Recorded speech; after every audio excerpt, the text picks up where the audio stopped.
Hello বন্ধুরা, কেমন আছো তোমরা সবাই? আশা করি অনেক অনেক ভালোই আছো। আর তোমাদের ভালোবাসায় আমি অনেক ভালো আছি, কারণ তোমরা আমাকে যে পরিমাণে ভালোবাসা দিয়েছ এবং সাপোর্ট দিয়েছ তা আমি কোনোদিন ভুলতে পারবো না। তাই তোমাদেরকে মজা দেওয়ার জন্য আবারও একটি নতুন গল্প নিয়ে হাজির হলাম। গল্পটি শোনার মতো আশা করি তোমাদের দাঁড়িয়ে যাবে। একদিন যখন আমি স্নান করে বাথরুম থেকে বেরিয়ে এলাম, তখন খেয়াল করলাম যে আমি আমার পোশাকগুলো বাথরুমেই রেখে এসেছি। আমি দ্রুত ফিরে গেলাম পোশাকগুলো আনতে, কিন্তু তখন আমি দেখতে পেলাম যে আমার দেবর আমার পোশাকগুলো হাতে ধরে তাকিয়ে আছে। আমি অবাক হয়ে দ্রুত তার হাত থেকে পোশাকগুলো নিয়ে নিলাম এবং লজ্জায় মুখ নিচু করে চলে এলাম। পরে যখন আমি রান্নাঘরে রান্না করছিলাম, তখন আমার দেবর এসে পাশে দাঁড়িয়ে কিছু আজব কথা বলল। সে বলল, আপনার পোশাক থেকে খুব সুন্দর ঘ্রাণ বের হচ্ছিল। এই ধরনের মন্তব্য শুনতে শুনতে আমি বিরক্ত হয়ে গিয়েছিলাম। একদিন আমার স্বামী ফোন করে জানালেন যে তিনি রাতে বাড়ি ফিরতে দেরি করবেন। আমি ভেবেছিলাম এটা আমার দেবরের সাথে কথা বলার সুযোগ হতে পারে। রাত গভীর হলে সবাই যখন ঘুমিয়ে পড়ল, আমি দেবরের ঘরের সামনে গিয়ে দাঁড়ালাম এবং দরজায় নক করলাম। সে দরজা খুলে আমাকে দেখে অবাক হয়ে জিজ্ঞাসা করল, ভাবি আপনি এখানে? আমি বললাম, তোমার ভাই আজ রাতে দেরি করে আসবে, আমি তোমার সাথে কিছু জরুরি কথা বলতে চাই। তারপর আমি আমার ঘরে ফিরে এলাম এবং দরজা খোলা রেখে শুয়ে পড়লাম যাতে কেউ সন্দেহ না করে। কিছুক্ষণ পর আমার দেবর হালকা টোকা দিল দরজায়। আমি বললাম, এসো, দরজা খোলা আছে। সে ঘরে এসে আমার পাশে বিছানায় বসে পড়ল।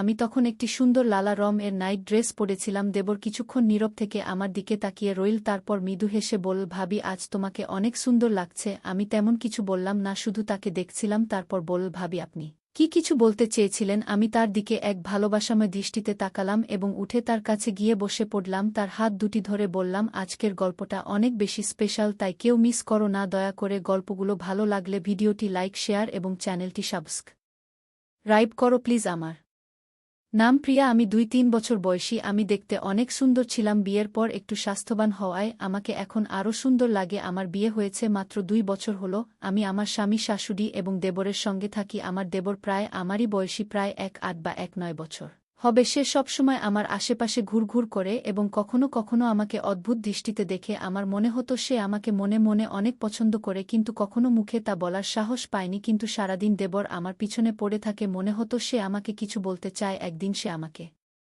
বল, ভাবি আমি কিছু বলতে চাই। সে ঘরের চারপাশ ভালো করে দেখছিল, যেন কিছু খুঁজছে। আমি বললাম, হ্যাঁ বলো, কি কাজ আছে? আমি সব সময় তোমার সাহায্য করতে প্রস্তুত, তুমি তো আমার ছোট ভাইয়ের মতো। এটা শুনে তার মুখে এক হাসি ফুটে উঠল। সে বলল, ভাবি আমি বিয়ে করতে চাই। আমি হেসে বললাম, এটা তো খুব ভালো কথা, কিন্তু বিয়ের জন্য তো একজন মেয়ের প্রয়োজন। তখন সে বলল, ভাবি তাই তো আমি আপনার কাছে এসেছি। আমি বুঝতে পারলাম সে কি বলতে চাইছে। দেবর বলল, ভাবি আমি আপনার মতো একজন মেয়েকে বিয়ে করতে চাই। এটা শুনে আমি মনে মনে হাসলাম, কারণ আমি বুঝতে পারলাম সে আসলে আমার বোনের কথা বলছে। আমার বোন আমার থেকে একটু ছোট এবং আমার দেবরের জন্য উপযুক্ত ছিল। তাদের মধ্যে বয়সের পার্থক্য ছিল মাত্র 2 বছর। দেবর আমাকে তার কল্পনার মেয়ের গুণাবলী বলতে লাগল, যেমন সে কি চায়। আমি বললাম, তুমি চিন্তা করো না, আমি ঠিক তোমার পছন্দ অনুযায়ী একজন মেয়ে খুঁজে দেব, শুধু বিয়েতে রাজি হও। তারপর আমি সবকিছু নিজের নিয়ন্ত্রণে নিয়ে নিলাম। আমার দেবর এই কথা শুনে কিছুটা খুশি হলেও সে চিন্তায় ডুবে গেল। কিছুক্ষণ চুপ থেকে সে বলল, ভাবি আপনার কাছে একটা কথা বলতে চাই, তবে অনুগ্রহ করে রাগ করবেন না। আমি এমন কাউকে বিয়ে করতে চাই যার চরিত্র এবং স্বভাব একেবারে আপনার মতো হবে, আপনার মতো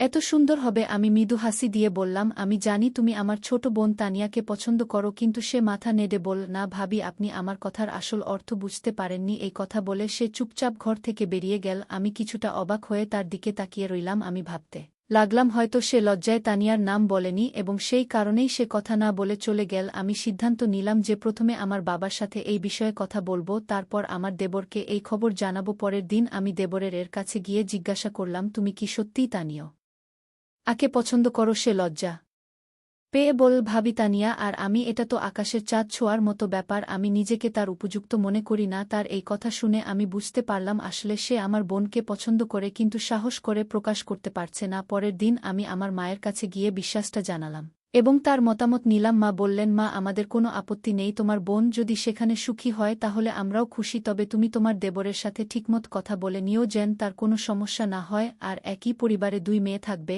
এটা তো ভালো কথা। তুমি তোমার ছোট বোনের খেয়ে আল রাখতে পারবে। আমি বললাম, দেবর নিজেই আমার সাথে এই কথা বলেছে, তার আপত্তি হওয়ার কোনো কারণ নেই। এরপর আমি আবারও আমার দেবরের সাথে কথা বললাম, কিন্তু সে বলল, ভাবি আপনি আমার কথার মানে কেন বোঝেন না? রাতে আমি তার ঘরে গিয়ে জানতে চাইলাম আসলে সে কি চায়। সে বলল, ভাবি আমার আপনার বোনের প্রতি কোনো আগ্রহ নেই, আমি শুধু মজা করছিলাম। তার এই কথা শুনে আমি খুব কষ্ট পেলাম। যদি সে আমার বোনকে পছন্দ না করত তবে কেন সে আমার আশেপাশে ঘুরে বেড়াত এবং আমার সাথে কেন এত কথা বলত? যদি সত্যিই তাকে বিয়ে করতে হতো তাহলে সে নিজের পছন্দের কোনো মেয়ে এর নাম বলতেই পারত, অন্তত আমার বোনকে অপমানিত হতে হতো না। আমি কিছু না বলে উঠে চলে আসার চেষ্টা করছিলাম, কিন্তু তখনই সে হঠাৎ আমার হাত ধরে ফেল। এই আচরণে আমি রেগে গেলাম। হাতটা ঝটকা মেরে ছাড়িয়ে নিয়ে বললাম, তুমি কি করছো? নিজেকে সামলাও, আমি তোমার ভাবি আর তোমাকে ছোট ভাইয়ের মতো দেখি। সে বল, ভাবি তাতে কি হয়েছে? আমিও আপনাকে বড় বোনের মতো দেখি, মার মতোই সম্মান করি। এখন শুধু আমার ছোট্ট কাজটি করে দিন, আমার বিয়ের ব্যবস্থাটি করে দেন, আমি তাহলে বুঝব আপনি আমাকে সব দিয়েছেন। তার কথায় আমি বিচলিত হয়ে দ্রুত নিজের ঘরে ফিরে এলাম। মনটা খুব অস্বস্তি করতে লাগল। কিছুক্ষণ পর আমার স্বামী ঘরে এলেন এবং আমার চিন্তিত মুখ দেখে জিজ্ঞাসা করলেন, তোমার কি হয়েছে? এত চিন্তিত কেন? আমি তাকে পুরো ঘটনাটা বললাম, কিভাবে সাম্প্রতিক সময়ে দেবরের আচরণ অদ্ভুত হয়ে উঠেছে এবং সে প্রায়শই বাইরের সময় কাটায়। আমার কথা শুনে স্বামী বললেন, আমি নিজেও লক্ষ্য করেছি, সে তোমাকে একটু বেশি খেয়াল করে দেখছে। দেখো, ও আমার ভাই, কিন্তু ও বড় হচ্ছে, তুমি ওর কাছ থেকে একটু দূরে থাকার চেষ্টা করো। এই কথাগুলো শুনে আমি কিছুটা সান্ত্বনা পেলাম, কারণ কেউ অন্তত আমার মতো চিন্তা করছে।